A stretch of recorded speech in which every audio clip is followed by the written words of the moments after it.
Coucou, me voilà de retour pour vous parler des deux traitements que j'ai eus, l'Avonex et puis le Copaxone. Alors, l'Avonex, c'est mon premier traitement que j'ai eu quand j'ai eu le diagnostic de la sclérose en plaques. Je l'ai gardé pendant un an. Et puis après, je suis passée au Copaxone. Et celui-là, je l'ai gardé pendant une dizaine d'années.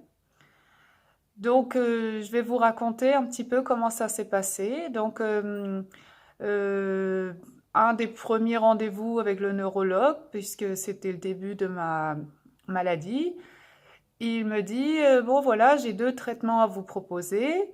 Ah bah super, alors je me dis c'est des cachets, donc pas de problème. Bon bah comment je vais faire le choix?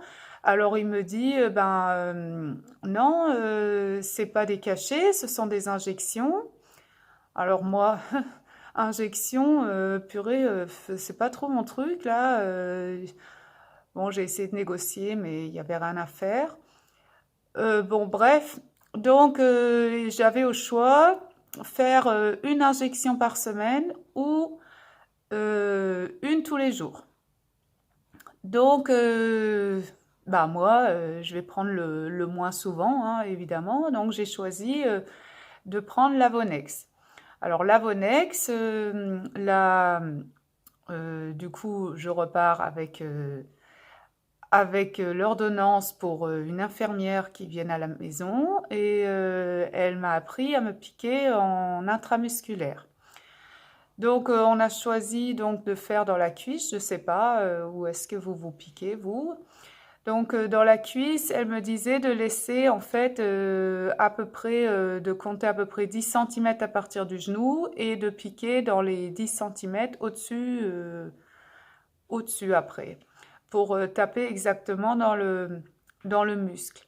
Alors moi, comme je suis vraiment douillette, donc je me badigeonnais pendant au moins une heure parfois avec le, le glaçon au niveau de la cuisse pour essayer d'avoir le moins mal possible. Donc j'ai réussi à me piquer comme ça pendant un an. Le seul problème que j'ai eu avec ce médicament, donc Avonex, c'est que d'abord j'avais très peur de faire les injections, ce qui veut dire que au moins 24 heures avant, je commençais déjà à flipper. Je me disais, oh là là, demain c'est le jour où je dois encore me piquer, quelle horreur. Et puis, au départ, donc j'ai eu un état grippal assez fort, mais ça n'a pas duré pendant toute l'année. Donc, c'est vrai qu'au début, on se dit, non, mais c'est pas possible. Toute la semaine, on a la pêche et le week-end, au lit.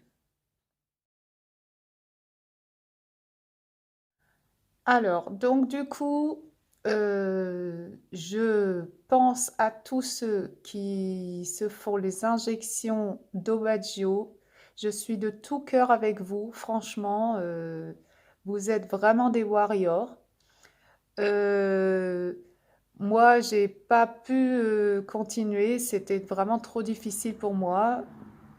Et donc, je suis passée aux injections tous les jours. À l'époque, c'était tous les jours les injections de Copaxone. Maintenant, c'est passé 3 fois par semaine. C'est encore mieux.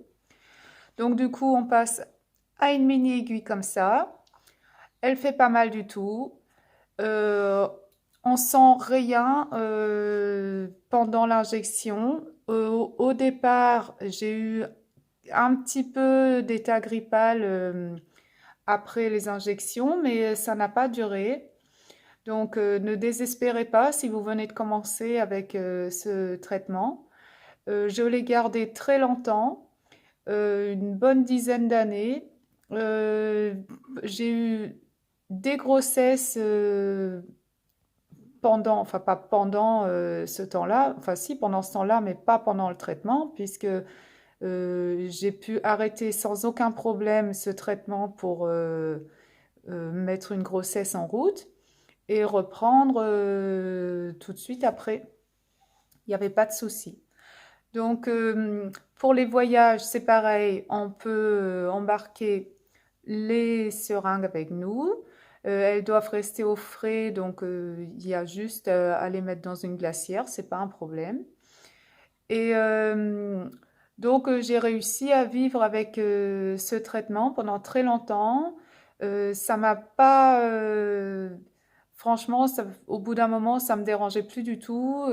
Ça se fait plus vite que de se brosser les dents. Donc, vraiment, c'est un bon médicament. J'ai eu vraiment pas beaucoup de lésions ni de poussées avec ce médicament-là. Et franchement, si j'avais de retour, moi maintenant, le choix entre les deux traitements, eh bien, c'est celui que je choisirais. Euh, Qu'est-ce que je voulais dire encore? Pour le Copaxone, donc juste au bout de 10 ans ou plus, j'étais obligée d'arrêter puisque j'avais l'impression que mon corps n'acceptait plus le Copaxone. J'avais des trous et des bosses partout, des espèces de, d'endroits qui étaient devenus un petit peu durs à force de se piquer et le produit ne rentrait plus très bien sous ma peau. Donc c'est à cause de ça que j'ai arrêté ce traitement au bout d'une dizaine d'années. Et, bah, en plus maintenant, on peut passer à des médicaments en cachet, enfin. Donc, c'est ce que j'ai choisi et je vous raconterai dans une autre vidéo. À bientôt!